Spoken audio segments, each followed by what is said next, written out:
नमस्कार, स्वागत है आपका हमारे चैनल पर। मैं हूं आपके साथ शिप्रा सैनी। देश में चुनाव सुधार के लिए मोदी सरकार ने बड़ा फैसला लिया है। केंद्र सरकार ने आधार कार्ड को अब वोटर आईडी कार्ड से जोड़ने के लिए विधेयक को मंजूरी दे दी है। ये फैसला अपने आप में बेहद अहम है, क्योंकि भारत में चुनाव आयोग की तरफ से लगातार ये मांग की जा रही थी, जिसके बाद अब केंद्रीय मंत्रिमंडल ने चुनाव सुधारों के लिए ये अहम फैसला लिया है। तो अब आधार कार्ड को वोटर आईडी कार्ड से जोड़ा जाएगा और इससे जाहिर तौर पर जो लगातार फर्जीवाड़ा हमें चुनावों में देखने को मिला है, उस पर रोक लगेगी। इसके अलावा चुनावों में पारदर्शिता भी आएगी और न सिर्फ आधार कार्ड को वोटर आईडी कार्ड से लिंक किया जाएगा, बल्कि ये फैसला जो है वो वोटर लिस्ट में दोहराव को रोकने के लिए पहचान पत्र को आधार कार्ड से जोड़ा गया है। और इसमें आपको बता दें, अब एक ही वोटर लिस्ट तैयार करने जैसे फैसले भी शामिल किए गए हैं। मंत्रिमंडल की ओर से जो विधेयक मंजूर किया गया है, उसमें सर्विस वोटर के लिए चुनावी कानून को जेंडर न्यूट्रल भी बनाया जाएगा। विधेयक में यह भी प्रावधान किया गया है कि अब एक साल में 4 अलग अलग तारीखों पर मतदाता के रूप में युवा नामांकन कर सकेंगे। तो ये अपने आप में युवाओं के लिए कहीं ना कहीं सरकार ने एक अच्छी और बड़ी पहल की है।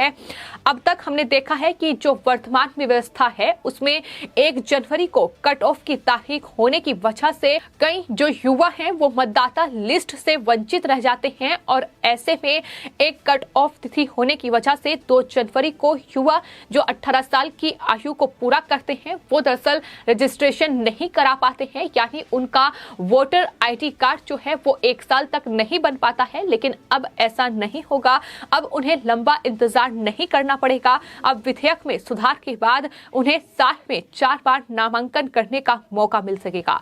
तो कानून मंत्रालय से सेवा मतदाताओं से जुड़े लोक प्रतिनिधित्व अधिनियम के प्रावधान में इसके अलावा पत्नी शब्द को पति और पत्नी में बदलने के लिए भी कहा गया था। यानी ये तमाम सुधार थे जिनकी मांग इलेक्शन कमीशन की ओर से की गई थी और कई मांगों पर जो मंजूरी है वो मिल चुकी है। और इस विधेयक को मंजूरी मिली है कि अब आधार कार्ड को वोटर आईडी कार्ड से लिंक किया जाएगा। इसके अलावा युवाओं के लिए ये बड़ा फैसला लिया गया है। तो अपने आप में ये जो नई व्यवस्था शुरू होगी, कहीं ना कहीं युवा जो वोट बैंक है उसका ख्याल रखा गया है।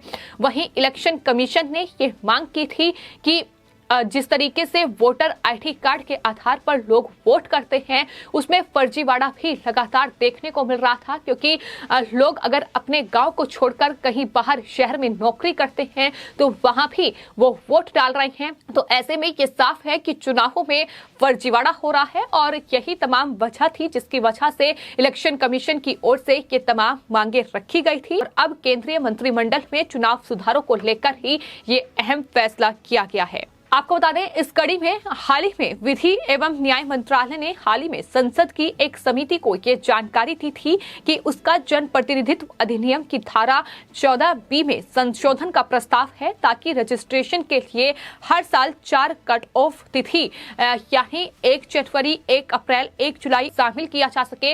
यानी ये 4 तारीख होंगी जिस पर युवा जो है वो रजिस्ट्रेशन करा सकते हैं।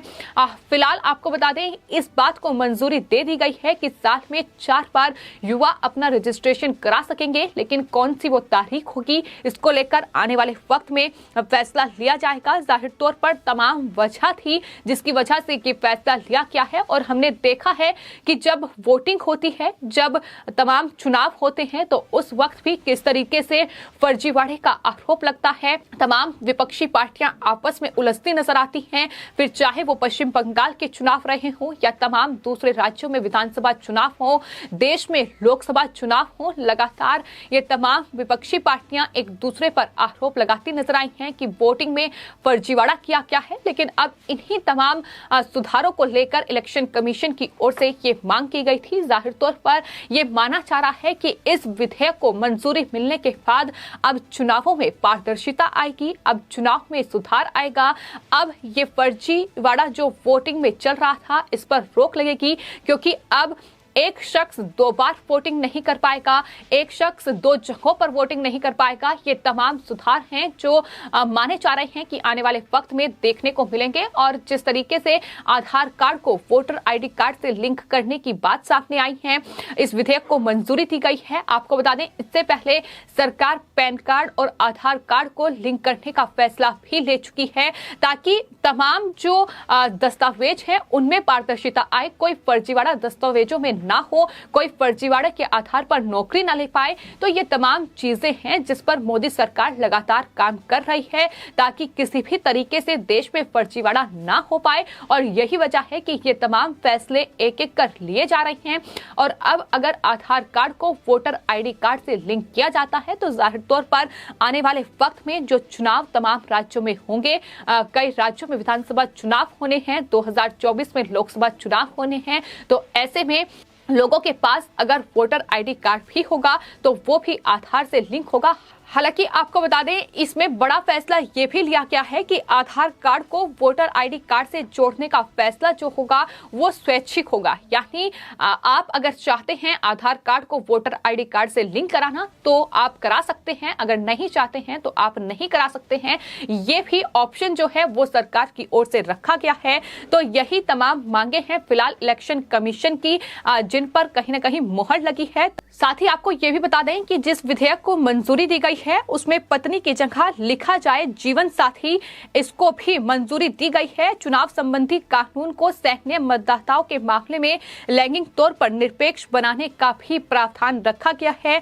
अगर मौजूदा चुनावी कानून के बारे में अगर उल्लेख किया जाए तो आपको बता दें, इसमें भेदभाव किया गया है। मसलन पुरुष फौजी की पत्नी को सैन्य मतदाता के रूप में रजिस्ट्रेशन कराने की सुविधा जो है वो मौजूदा जो कानून है उसमें है, लेकिन जो महिला फौजी है उसके पति को ऐसी सुविधा नहीं दी गई है। और इलेक्शन कमीशन ने कानून मंत्रालय से ये सिफारिश की थी कि चुनाव कानून में पत्नी शब्द की जगह जीवन साथी यानी वाइफ की जगह स्पाउस लिख दिया जाए तो समस्या हल हो सकती है। ये तमाम दिक्कतें थी, ये तमाम परेशानियां थी जो इलेक्शन कमीशन की ओर से सरकार के साथ साझा की गई थी, जिन पर कहीं ना कहीं गौर किया गया और उसके बाद इस विधेयक को मंजूरी दी गई है। तो न सिर्फ आधार कार्ड को वोटर आईडी कार्ड से लिंक करने का ये फैसला लिया गया है, बल्कि इसके अलावा कई महत्वपूर्ण बिंदुओं पर भी गौर किया गया है जो इलेक्शन कमीशन की ओर से मांग की गई थी, जिसमें युवाओं के लिए रजिस्ट्रेशन जो कि अपने आप में बेहद अहम है, क्योंकि युवा वोट बैंक हमारे देश में कहीं ना कहीं बड़ी तादाद में है। चुनाव में युवा वोट बैंक मायने रखता है, तो ऐसे में सरकार की ओर से युवाओं के लिए ये बड़ा फैसला लिया गया है। इसके अलावा इस बात का भी ध्यान रखा गया है कि स्वेच्छा से यानी अपनी इच्छा के मुताबिक जो तमाम लोग हैं वो आधार कार्ड को वोटर आईडी कार्ड से लिंक करा सकते हैं। तो ये तमाम बड़े फैसले हैं जो सरकार की ओर से लिए गए हैं। हालांकि आने वाले वक्त में देखना होगा कि इस फैसले के बाद चुनावों में कितनी पारदर्शिता, कितना सुधार देखने को मिलता है, लेकिन यह फैसला सरकार की ओर से चुनावों में सुधार के लिए ही लिया गया है, क्योंकि हमने देखा है कि तमाम मौके ऐसे आए हैं जब तमाम पार्टियों की ओर से बीजेपी पर और बीजेपी की ओर से कांग्रेस पार्टी या तमाम दूसरी पार्टियों पर तमाम चुनावी फर्जीवाड़े के आरोप लगाए गए हैं। आरोप यहां तक भी लगाए जाते हैं कि एक एक शख्स 2-2 बार वोट डाल रहा है और तमाम वोटिंग जब होती है तो फर्जीवाड़े के आरोप लगते हैं। यही तमाम चीजें हैं फिलहाल जिसको लेकर ये फैसला लिया गया है। तो सरकार की ओर से, कैबिनेट मंत्रिमंडल की ओर से जो ये फैसला लिया गया है, लोग इसका स्वागत कर रहे हैं और साफ तौर पर कह रहे हैं कि ये सरकार ने अच्छा फैसला लिया है। ये चुनावों में पारदर्शिता लाएगा, ये फैसला चुनावों में सुधार लाएगा, क्योंकि हमने देखा है कि किस तरीके का फर्जीवाड़ा अभी तक चुनावों में होता रहा है और कहीं ना कहीं इलेक्शन कमीशन की जो मुश्किलें चुनावों के वक्त बढ़ी रहती हैं, उनको भी इस पूरे फैसले से, इस विधेयक के मंजूर होने से राहत मिलेगी। फिलहाल आपकी इस पूरे मामले पर क्या राय है, हमें कमेंट बॉक्स में जरूर लिखें और चैनल को सब्सक्राइब करें। धन्यवाद।